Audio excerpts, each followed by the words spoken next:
Nah, rumus pertama sekarang untuk berfilsafat apa? Dubium sapiente initium.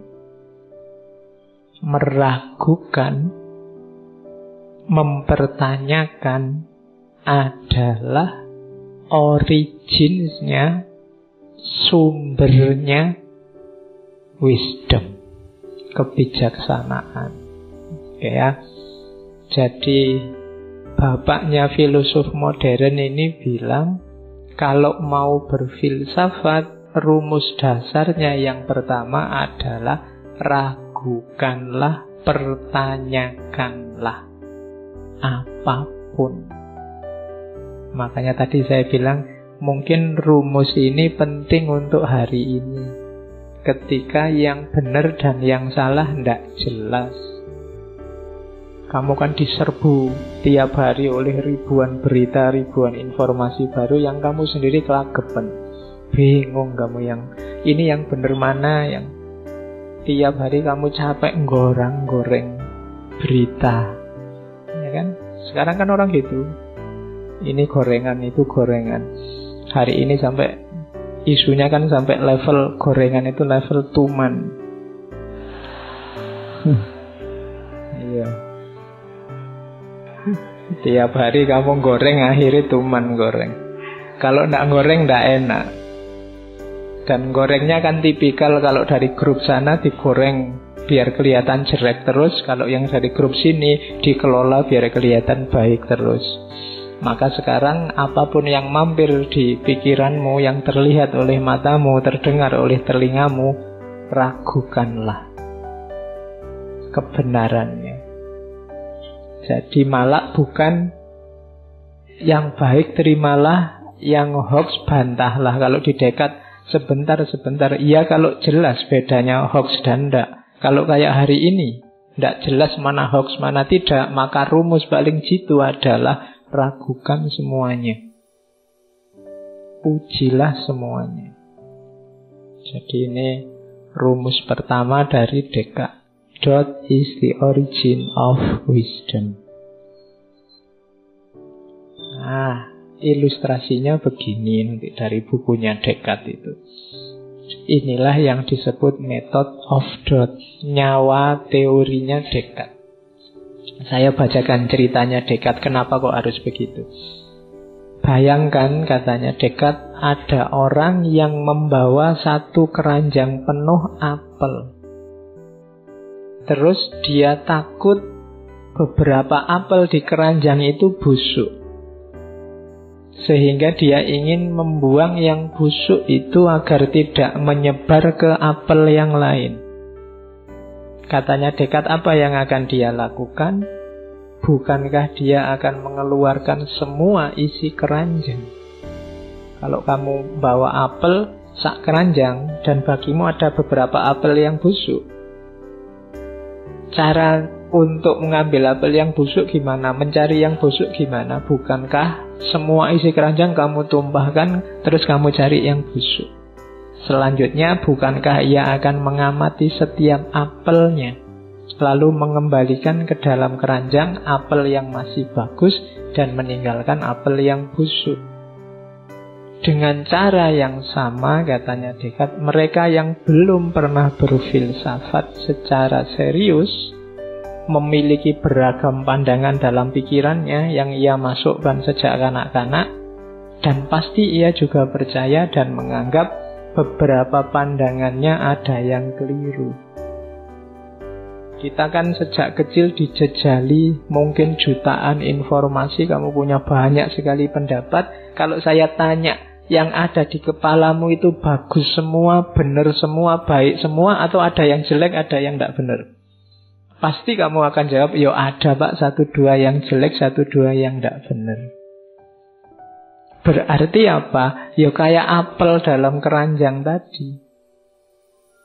Kalau kamu berusaha memisahkan pandangan yang salah agar tidak mengacaukan pikirannya orang lain, cara terbaik yang dapat ia lakukan adalah menolak semua yang ia anggap benar sebagai belum pasti atau salah, lalu ia telaah satu-satu dan akhirnya mengambil semua yang terbukti benar dan tidak diragukan lagi.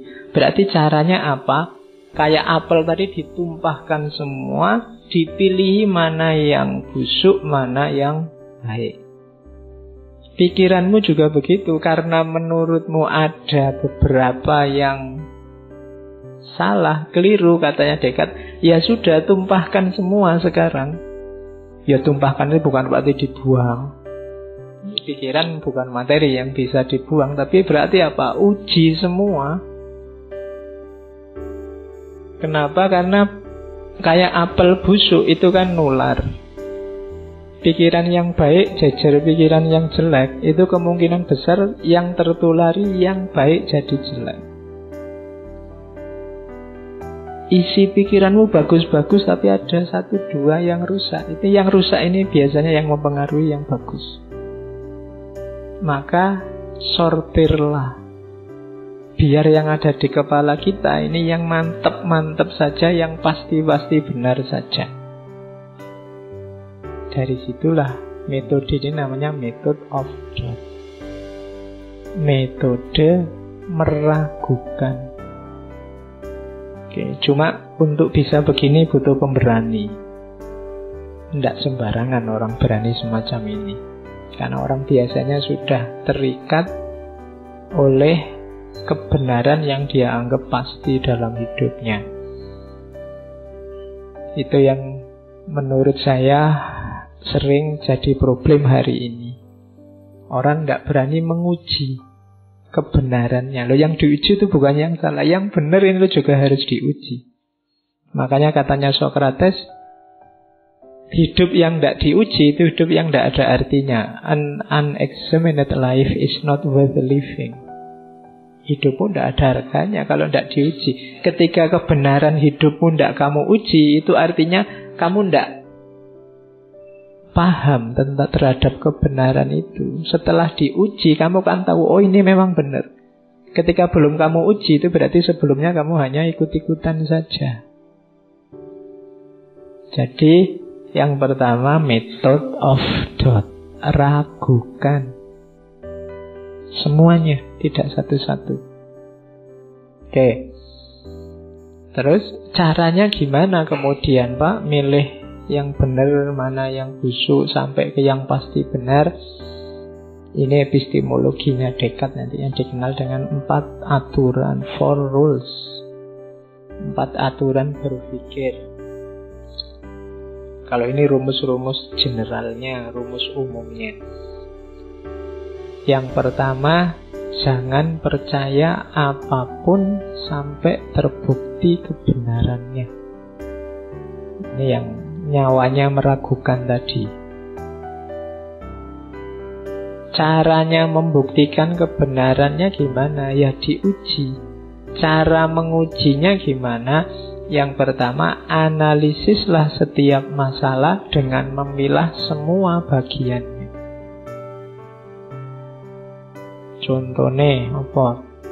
Teh ini ada tehnya, ada tempatnya, ada tutupnya, ada tatakannya, ada dia diletakkan di mana, hubungannya sama saya, hubungannya sama kalian, kapan dia dikeluarkan, kapan nanti diambil lagi. Ini kan unsur-unsur yang ada hubungannya dengan teh ini. Kamu pilah-pilah semua, itu namanya analisis. Bagi yang nulis skripsi, nulis tesis, ketika ada perintah analisis lah, atau saya pakai metode analisis, Pak, itu berarti apa? Kamu keluarkan semua variabelnya, terus kamu lacak hubungan-hubungannya. Mikrofon ini ada tatakannya, ada tiangnya, ada pendolnya, ada. Ini kan variabel-variabelnya. Ini gunanya apa, tiangnya gunanya apa, kemudian tempatnya suara gunanya apa. Ini kan unsur-unsurnya. Terus hubungannya tiang dengan tempatnya suara, tiang dengan tatakan, dan seterusnya. Itu namanya dianalisis. Ketika kamu dapat satu pernyataan misalnya, coba cek pernyataan ini tentang apa, unsurnya apa saja. Baik itu politik, budaya, sosial, ekonomi. Coba cek variabel-variabelnya. Kalau sudah, lacak kemungkinan-kemungkinan dari masalah itu. Oh, ini mungkin maksudnya A. Oh, ini mungkin maksudnya B. Oh, ini mungkin maksudnya C. Ini kemungkinan-kemungkinan. Orang ini tiba-tiba jam 12 malam kok WA terus tanya sudah tidur apa belum. Misalnya, itu kan masalah. Iya. Loh, pertama analisis variabelnya. Ini yang ngirim dia, kenal baru sebulan, rumahnya jauh di sana. Nah, terus itu dianalisis. Terus kemungkinan-kemungkinan. Yang pertama mungkin iseng. Mungkin dia lagi nganggur malam-malam gini. Yang kedua mungkin dia sedang punya kuota bonus yang baru eman-eman kalau nggak dihabiskan. Yang ketiga ini kemungkinan-kemungkinan. Cari yang paling masuk akal.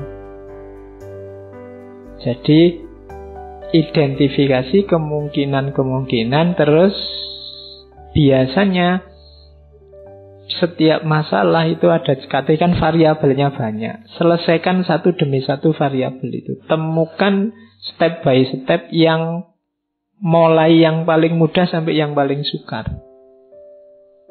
Oh, ini yang jelas aku kenal dia. Kemudian apakah dia senang apa enggak, itu langkah selanjutnya. Terus WA-nya ini maksudnya apa. Jadi yang paling mudah sampai yang paling sukar diurut, selesaikan satu-satu. Jadi kalau ada masalah, cara menyelesaikannya level. Itu metode yang ditawarkan oleh Descartes. Ini nanti menginspirasi lahirnya metode ilmiah, penelitian-penelitian di dunia modern. Jadi ini basisnya nanti yang kita kenal sebagai metode ilmiah. Jadi ragukan segalanya dulu, jangan kesusu percaya, analisislah. Ukur kemungkinan-kemungkinan, ya kemungkinan-kemungkinan itu kan nanti kalau di penelitian jadi namanya hipotesis. Terus temukan step by stepnya, ini kan nanti metode penelitian. Jadi disinilah sumbernya nanti gagasannya Descartes ini menginspirasi lahirnya filsafat modern.